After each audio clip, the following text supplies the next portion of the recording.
Welcome to Mental as Anyone. We're kicking off season 2. You can't agonise over every decision thinking, well, if I do this, it's going to make someone unhappy, because that is paralysing. We'll explore social media's impact on mental health, the highs and lows of life in the spotlight, and the remarkable strength it takes to push forward when life feels overwhelming. For me, a big distinction over the last couple of years is knowing when something is a me thing and knowing when something is a them thing. When someone says something horrific about you and they don't know you and there's no qualification for why, it's obviously about you. So join me as we learn together that we are mental as anyone. My body, I need a whole new body. my body stuff. Not only is BYD bringing this series to life, they're the pioneers bringing Australia's first plug-in hybrid ute, the BYD SHARK 6.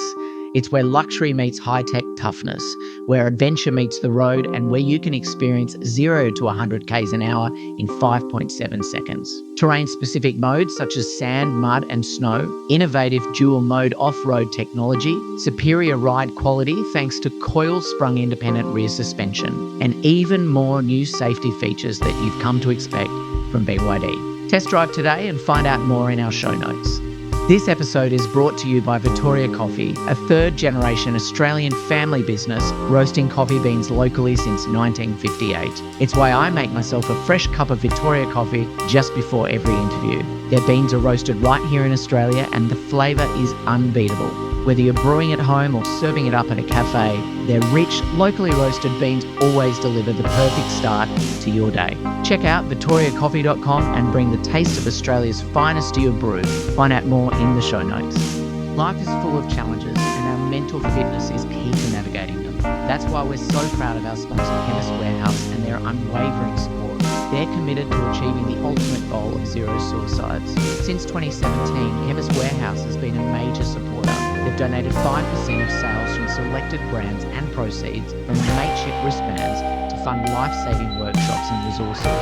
They're focused on spreading hope and opening important conversations around mental health. Visit Chemist Warehouse and help support these vital initiatives. Together, we can make a difference. Welcome to this episode of Mental as Anyone. Today, I'm thrilled to welcome a very special guest and someone who's a friend of mine. It's Reggie Bird. She has captured the hearts of millions of Australians but has faced unimaginable challenges with strength and resilience. Reggie is no stranger to the spotlight, being the only 2-time winner of Big Brother Australia. But beyond the fame, Reggie has been on a powerful journey with mental health, one that she's courageously sharing with us today.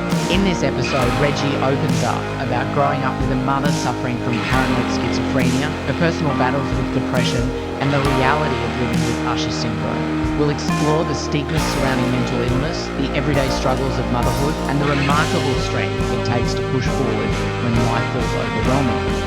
This is an honest, raw, and inspiring conversation filled with insights, courage, and the determination to keep going, regardless of the odds. So join me for an unforgettable discussion with Reggie Bird. I really wanted you on this podcast. Oh, thank you. I'm excited to be on it. Do you know why? What? Why I'm excited or why you want me? Why I wanted you on here. Why did you want me on here? I have loved you since the first moment I saw you on Big Brother in whatever year it was, 2003 or whenever it was. 3, yep. Two and a bit decades ago. And what I love about you, Reggie Bird, is your authenticity, your honesty, your integrity, and truthfulness. And you can't fake that. No. You're raw and honest, and I just love it about you. I just can't get enough of you, with all respect. Thank you. That's very kind. But it's so true what you've just said about me. It is. It's so. It is as it should be. Yeah, like it is. But you've also had a tough life. Life hasn't just been, things haven't been served to you on a platter. And when you are a 2-time winner of Big Brother, you're the only person to have done that in the however many seasons. Let's say there's 1 million of them. You're the only person to have won 2 seasons of Big Brother here. Yeah. And the reason for that is, I think, because of exactly what I just said. Yeah, I think oh gosh, going back in to do it again the second time round, I wasn't sure like how that was all going to go, because it was totally different to my first series, totally different. Like all the challenges and the head games, and I wasn't sure how I'd go with it all, but yeah, but I managed to do it. And at the end there, I wasn't sure how the Australian public was still going to be towards me. I didn't know how that was going to pan out. So, but had a lot of fans still love me from my first series. The podcast is called Mental as Anyone, and you know the gist of that. The word mental, what do you think that means? Mental health. That's what I think of. Mental health. Gosh, well, my mum's a paranoid schizophrenic. So I've grown up with the being, still now, like mental illness. It's just, it's horrific. And growing up, like with my mum's mental illness, it was hard, like back then, like and even such a stigma, and it was embarrassing to even mention like my mum's a paranoid schizophrenic. And even still today, like 2024, there's still a long way to go around mental illness. There's a lot that needs to be done about it, and a lot of help, but I don't know when it's going to ever change. Yeah. It's good to see now these days, like it is coming into light more, but yeah, there's a lot to go. What age were you when this was going on? Was this when you were a little kid, like as long as you can remember, or were you an adult when your mum was diagnosed? No, all our lives. So mum was diagnosed when she was 21 years old. She got pregnant, and because she wasn't married, so Nan and Pop made mum adopt the baby out. So she got pregnant, didn't even get to see the baby. They took it away off her, and that's when she had her big breakdown, like a massive breakdown after that happened. And but also in my family, like I've had a cousin commit suicide through mental illness. I've got another cousin who's bipolar. And I also think that there's a genetic thing there as well that runs in the family. But growing up with mum's mental illness, I remember coming home and she'd have an episode, and she smashed all the photos, like she threw all the photographs out onto the lawn and smashed them all up. And then I remember another time she had this nurse who used to come to the house to check up on her. And she called the police, and they dragged mum out of the house and put her in handcuffs and took her to the hospital in handcuffs. And I'm like, wow. Yeah, it was horrible. And, and we've come home to find mum overdosed on her tablets.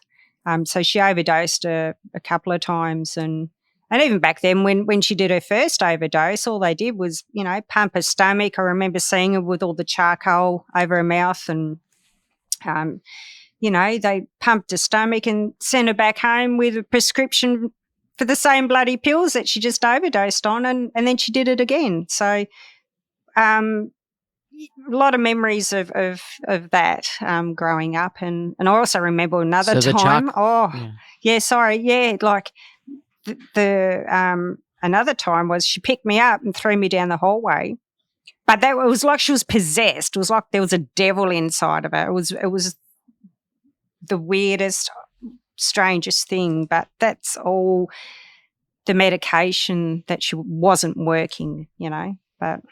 Yeah, but that charcoal stuff, I remember seeing all that on her face. Yeah, it was horrible.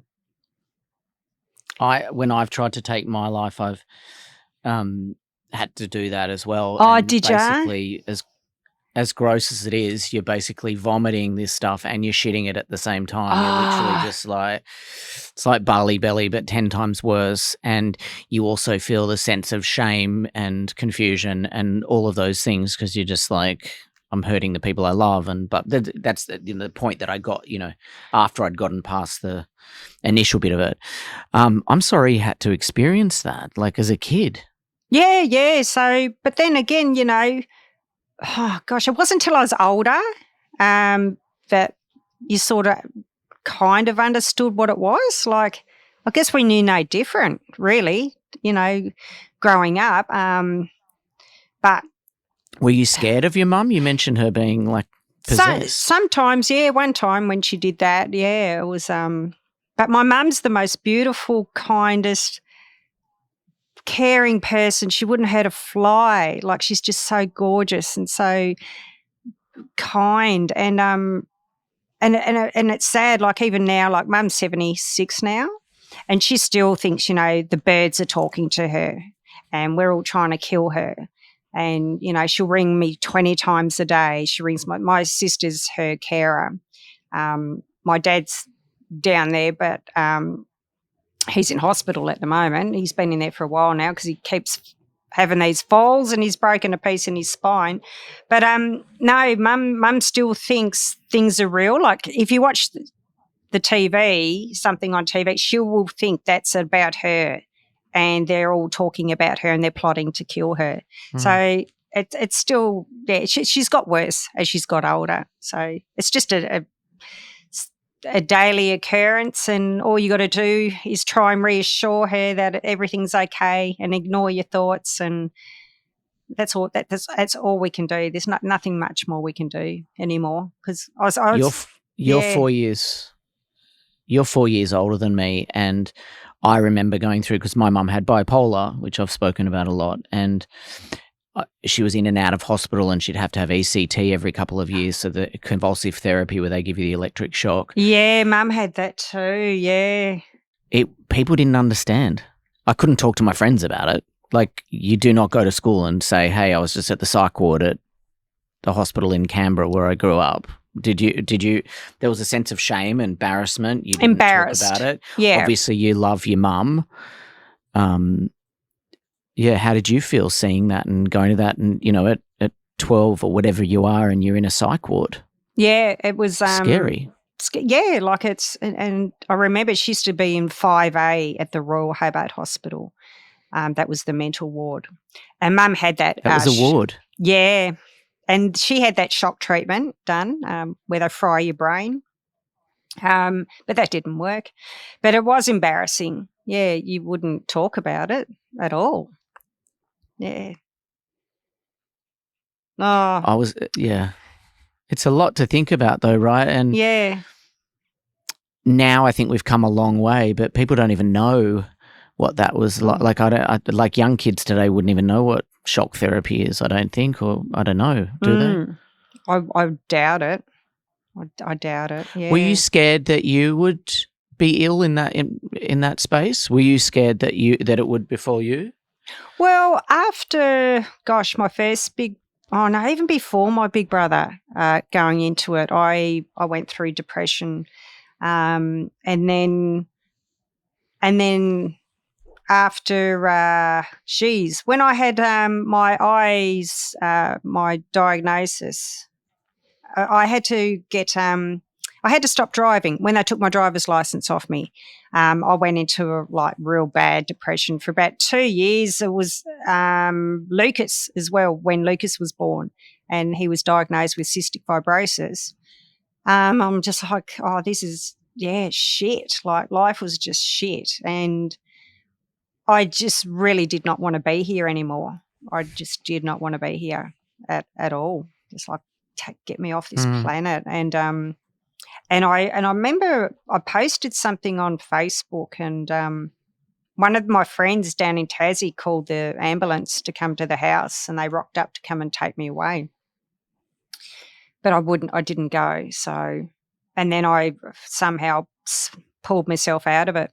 Yeah. What happened that night that you needed to get? Someone Yeah. they were that worried about you. What did you post? I think I wrote, I don't want to be buried and have worms eat me in the grave. Oh, that was something, it was something like that. It was something, weird. It was a real weird out of character thing. And that's when my friends saw it and went, I'm not right. There's something wrong with her. She's not right. So they were concerned about me. And did the doctors put you on medication? Did you? No, because I refused to take it. I've growing up seeing how much medication my mum's taken and what it's done to her. I've always been too scared to take it. I've never wanted to take antidepressants at all whatsoever. My sister's on it, like she's got bad anxiety and she's kind of like on the edge all the time as well. She's very what's the word? She's not as strong as me. She's soft like mum and very vulnerable and she has a lot of issues as well. But yeah, she takes it to help her. It's like it helps her. But I've just been too scared to take it. Even when I've got my body. I need a whole new body. my body's stuffed, but it's so bad. But I had years ago, about 7 years ago, I had a minor stroke when I was working in the call centre, and they did a CT scan on my brain, and then they found all this white matter and all this stuff on my brain. They ended up giving me these tablets to take to prevent migraines. And then I was having a real weird reaction to these tablets, and I found out they were bloody antidepressants, and I took myself off them straight away. I went, I just don't want to take it. I've just been too scared to. So do you think that, I'm trying to think of the right words to say it, but with sexuality, people say, do you think it's because you're conditioned to be gay, or is it, in your DNA? Do you think with mental health it's who you are, or that it's based on circumstances? No, I think it's in our DNA, to be honest. I think just from, having relatives, in the family that have got bipolar and mental illness, and I think maybe, and that's Tasmanian. I'm not, our Tasmanian genetics are terrible. So that's oh goodness me. No, I think it plays. I do think there's something there in the genetics. So if that's the case, I'm really fascinated by the fact that you didn't want to or don't want to or wouldn't even consider taking medication. No. I get told all the time, people say to me all the time, well, when are you coming off the medication? I've been on meds for 20 plus years. Yeah. And I'm not. As far as I'm concerned, I'm on them for the rest of my life. And if I need to I will keep checking in with the doctor every few years and making sure that I'm taking the right ones. But for me, it's not a question. Yeah, a big deal. So long as it helps and it helps you. Yeah. So how did you get through those moments, those dark moments then? Because for me, I feel like if I didn't have the medication, I wouldn't have got through them at all. I needed that help.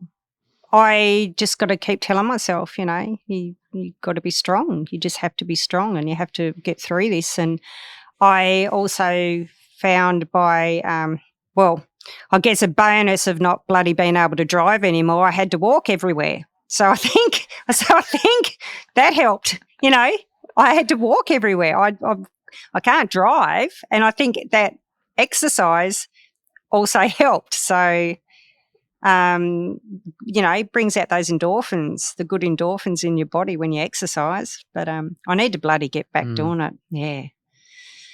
Yeah. You got kids too. You have to be there for your kids. They need you. Yeah, they do. Like I've been lately feeling sort of, felt like I'm going back down that path again. I just feel like, because I've been trying to get a job since the last Big Brother, you know, and I can't get a job, and I sort of feel like a failure. It's really bizarre, and I'm starting to think, oh, gee, why doesn't anyone want to give me a job? I want to work, so, and that starts to make you feel like, oh, Jesus, you're not. No one wants you. Yeah. What sort of work? Oh, look, I'll bloody do anything at the moment, the way I'm going. Look, I've had a few stories over the bloody past, couple of years, the Dirty Daily Mail, saying I'm on OnlyFans. That's a load of shit. But, you know, like, what would, if I was The girl's to go, got to earn a living. I know, and they make lots of money on there, so why not get the old saggy tits out? But I don't know, Jamie. I could answer phones. You know, I'm good at talking to people. You know, I'm limited to what I can do because of my eyes. My eyes are so stuffed, so I am limited to what I can do. But I want to talk about your health in a second, but I am shocked that you can't get a job. And I'm also shocked that you don't work more in the media space, like I know, like doing your own it's podcasting, crazy. Books, TV hosting, stuff like that. You know, I can see you on Sunrise or the morning show doing a regular segment. And, you know, because you've been proven, it's been proven that Australia loves you. Yeah, but no one wants me. It's crazy. It is so crazy. I have not been able to get so when I got out of the Big Brother, and then I went with this management company in Sydney. 4 months I was with her for, and she turned around and she said, "No one wants you. No one's interested in you. No one wants you." And I just can't get my head around that. Like, I couldn't believe it. Like, and then the last 8 months I've been with this lady now, 8 months, and nothing's happening. Just like, fuck. It's I don't know what it is. That's crazy. I don't know what it is.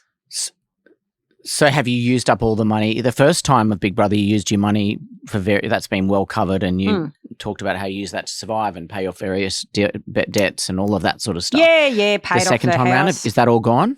Oh, it's going. I haven't been able to get a job, so I'm just living off the bloody winnings. And the rent, because I rent, that's just like sky high, bloody rents. I went to go and get a loan. Even that, I went to get a loan. I went to the bank. Can I get to get a loan? They won't give me a loan because I don't have a job. So it's just a vicious cycle. Yeah. And government support? Oh, I'm on the blind disability pension, but that covers my rent. That's it. So I've got to pay the bills and buy food and all that shit. So, yeah. And you got kids. So Mia's 15 or so? She's 17. She's in her last year of high school. 17. Yeah, and Lucas turns. And Lucas is how old? He'll be 15 in a couple of days. Your health, you've got. Sorry, jumping back just before we move forward, I just want to check. Yep. You said you feel like you're heading down, not in a great place at the moment. Yeah. Do you have people around? Like, do you have people to talk to? Do you have support? No, not really. I've got friends, you know, I've got friends around me, but, you know, but I don't see psychologists or anything. I saw a psychologist once years ago, and she made me feel worse than what I was, and I never ever went back to one. So she made me write down, I had to write a diary and write down what I was doing and what I was thinking every hour of the day for a whole week. And I took back the sheet of paper to her, and I had all these gaps in it, and she's going, "How can I help you if you're not writing down what you're thinking for every hour?" And I'm like, she just made me feel really shit. So I went, I'm never seeing one of these people again. So I never went back, and I just kept soldiering on. Yeah. I know I'll be okay. Well, you know, you can I'll be okay. You can text me anytime. Oh, thank you. I just I mean it.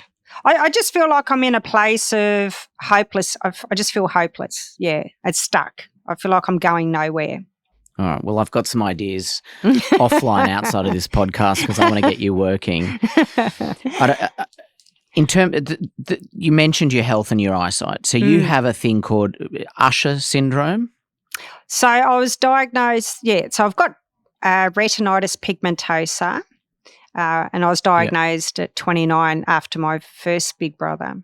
I've now just got 9 degrees of pinhole vision, no peripheral vision and no night vision left.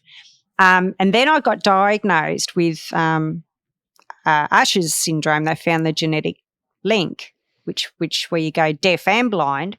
But then I spoke to this genetic lady this year from the hospital. I didn't quite understand it. She said, you've got the gene,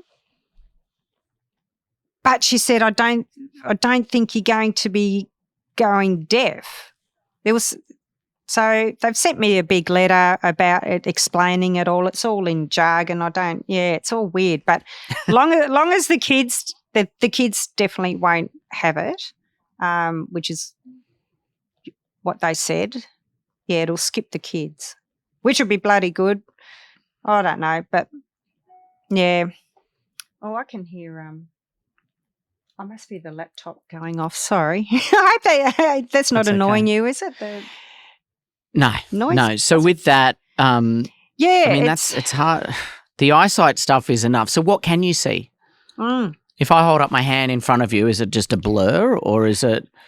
It's a little bit blurry, but I can see your face and your glass. Like I look at your face, and then I got to look down, and I can see your cup of water.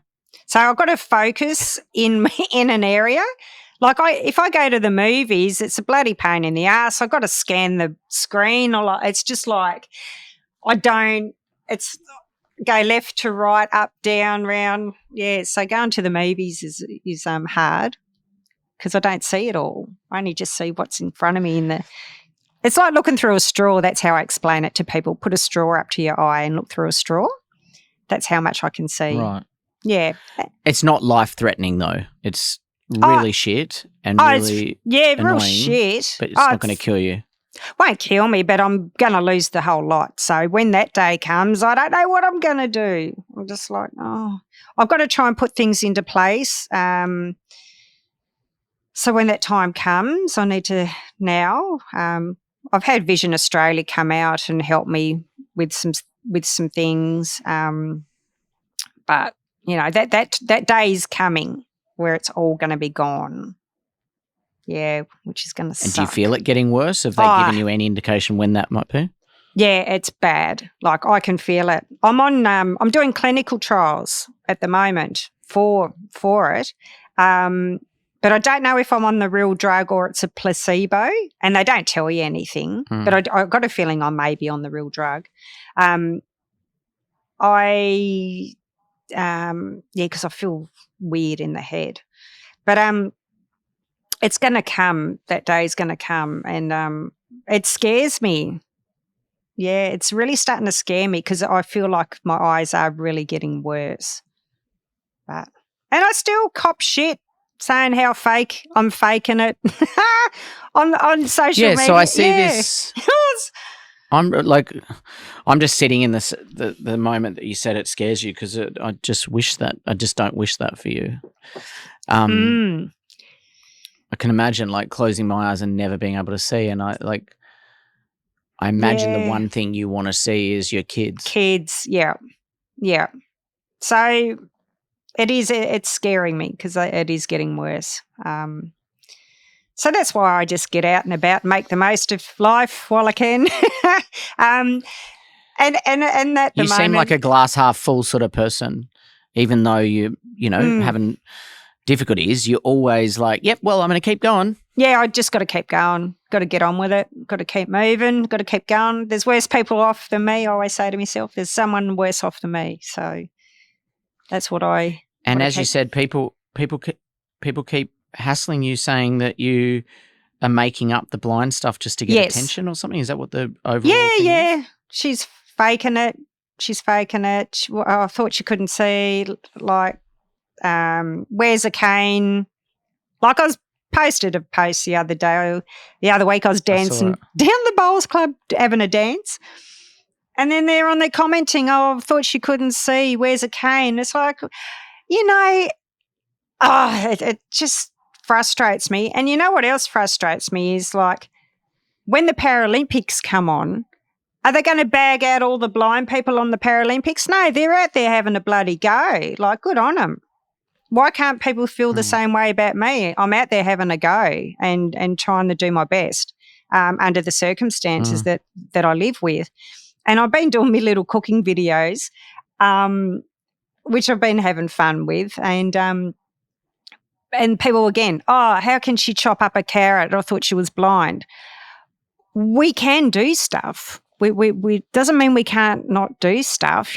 People think we should be sitting in a bloody chair in the corner with big black glasses on and not do anything. Like we're brothers.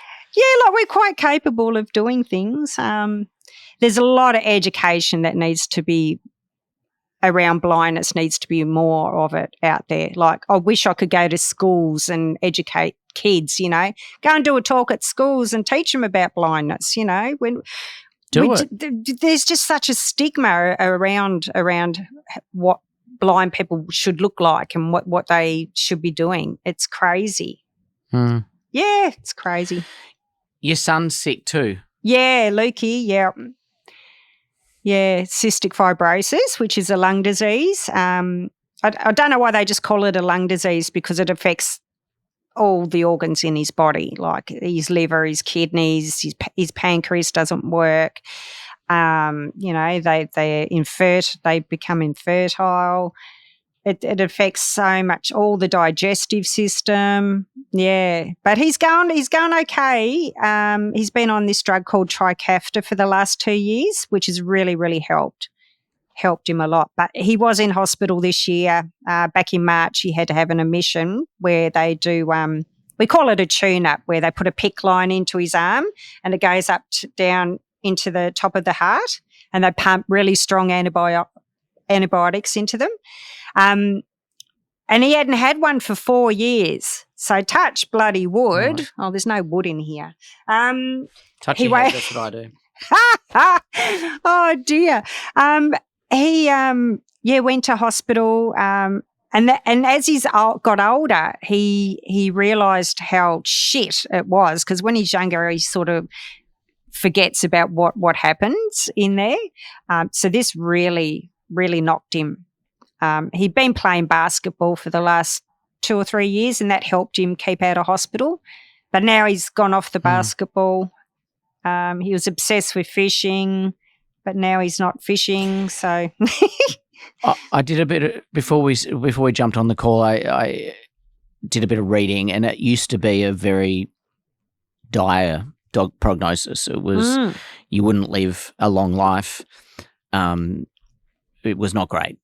No. But now you can live into your 70s and 80s and like have a long life. Yeah, I think with cystic fibrosis. Am I right? I'm not a medical expert by any means. Yeah, like they've got a longer lifespan. So with CF, you've got 2,000. There's over, I think, 2,000 different mutations, like genetic mutations. Lucas is double delta, DDF08 it's called. So he's got the worst one. So some you can have just one delta, and they're not as bad as the double Ds. So, and those who do live to a longer age, I think are the ones that have got the milder case of CF. So with Lucas, his pancreas doesn't work, so he has to take enzymes, creon, before he eats and drinks anything, because if he doesn't take it, because if they don't put on weight, and that helps him absorb the food and try and keep the food into his body. I can tell when he hasn't taken them, the little bugger. Like when he comes home from school and he goes to the loo, I can see the oil floating on top of the toilet, in the toilet bowl, and that's when I know he hasn't taken his tablets, because all that fat has gone, it's all gone right through him. So, But anyway, but he's going okay at the moment. You want to, but that would scare you too. You want a healthy life for your son and your daughter. Your daughter's healthy. Yeah, Mia's good. Lucky that she hasn't got any of my bad Tasmanian genetics in her. So, wow, she's going really good. Yeah.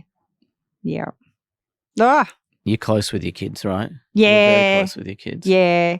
No, they're good kids. They've turned out to be good kids. I'm really considering, I pretty much did it on my own. Lucas was only 2 and Mia was 5 when I left Dale.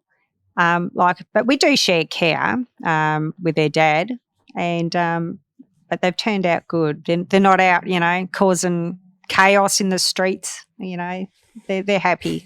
Yeah. Smoking bongs at the back of the Oval. Oh, look, there was a video I posted of Lucas. I know, but it was at the hospital when he was doing his lung function test. Because every time I go to the hospital, I always film him doing his lung function test, and the comments on that one were straight away. Oh gosh.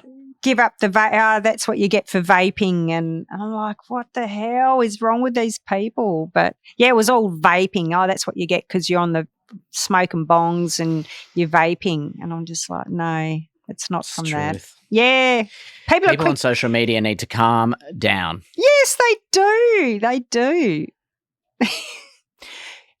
Have you got love in your life? Yes, I do. Philip, his name is. Is it the same bloke? Yeah, Phil. We've been together now 6.5 years.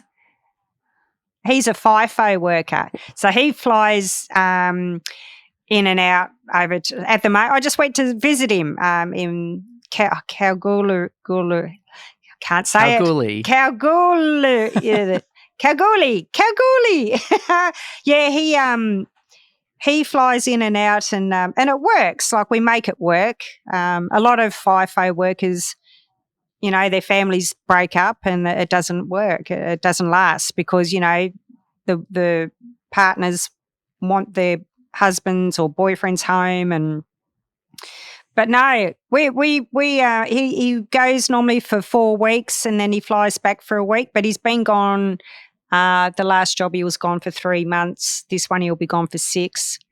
During COVID, it was 2 years because he couldn't fly in and out because of the borders being closed. So Western Australia and Queensland had this strict borders, Yeah, but we FaceTimed and just texted and rang each other. Yeah.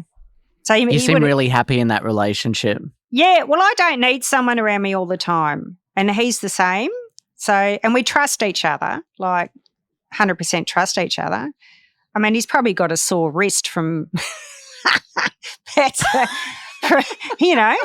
he's building the muscles up. Yeah, building the muscles up in his right arm. But but yeah, that's the way it is. But it works. It's working. We get each other, and I'm glad we met at the bowls club. Yeah. Really? Yeah, down the bowlo. But he's a really kind, gentle soul. And I remember when I first met him, I said, I hope you're not a bloody Leo. And he said, I am. And I went, far out. Like, my last husband, like, bloody Adrian was a Leo. Dale is a Leo. Well, I've got fire all around me. So Dale, my ex-husband, he's fire. Me is an Aries. She's what are you? Fire. Lucas is a Leo. He's fire. I'm Pisces. I'm water. Me too. What day? Oh, 18th of March. I'm 27th of Feb. Oh, you're a Pisces. Maybe that's why I love you so much. We got this Pisces. Yeah, we got this beautiful nature. Well, you do. I don't know. I'm a bit rougher around the edges than you are. You're much more beautiful than I am, inside and out. Oh. Reggie Bird, I really honestly just want to thank you for having such an honest conversation with me and being so raw and open. I'm determined to get you a job. So I'm going to work on that behind the scenes. That'd be awesome. I want to finish up by asking, and I do this every episode. Yep. Right now, this second, today, on a scale of 1 to 10, 10 being crap, amazing, fireworks, and 1, 0 being crap, how are you feeling mentally? Oh, I reckon at the moment I'm halfway. I reckon I'm about a 5 at the moment. Is that what you said? 1 to 10? Yeah, middle of the road. I'm in the middle. I'm really in the middle, and I need to bloody try and get myself back on track. So once I find a purpose in life, get a job, and feel like I'm doing something, I'll feel okay. Yeah. Well, then I've got more to do than just recording bloody podcasts. I need to get out there and sort this out. I don't know why a manager doesn't snap you up and get you to work quick sticks selling all sorts of stuff on social media and all of that. Yeah. So you know what? Let's make it happen. I'll be texting you about this stat. Yeah, that'd be awesome. It'd be good. Reggie Bird, thank you for being part of Mental as Anyone. Sharing our stories is the most important thing we can do. And as I said, also being willing to listen to what people's answers are as well, because, that's how we step forward. It's so good you're doing this. I'm so glad that you've come out to do this. It's really awesome, because we do need to talk about our mental health. We really do. And how we're feeling. I know they have that okay day thing, but it needs to be every day, more than one day a year. It needs to be all the time. Yeah. Yeah. Well, I adore you, my friend. Thank you for being part of Mental as Anyone, and hopefully people have enjoyed this episode. I hope they enjoy it too. Get me back again. You deserve a car that can go the distance, and the BYD SHARK 6 can give you just that. Australia's premier plug-in hybrid ute is here to make your urban and outdoor adventures smooth, effortless escapes. Designed for explorers like you, it's perfect for cruising to the beach after work or weekends off-roading with terrain-specific sand, mud and snow modes. Go far, up to 800 kilometres to be exact, with pure EV or hybrid modes. Enjoy superior ride quality thanks to coil-sprung independent rear suspension, and have peace of mind with even more safety features that come standard. Plus, enjoy listening to the show via Apple CarPlay and Android Auto. This episode is sponsored by Chemist Warehouse, Australia's leader in health and wellness products. Whether you're looking for natural supplements, fitness essentials, or everyday healthcare, Chemist Warehouse has you covered at unbeatable prices. They're proud to support this podcast and help you take control of your health and well-being. Head to chemistwarehouse.com.au for the best selection of vitamins, wellness products, and more to keep you feeling your best. For more details, check out the show notes.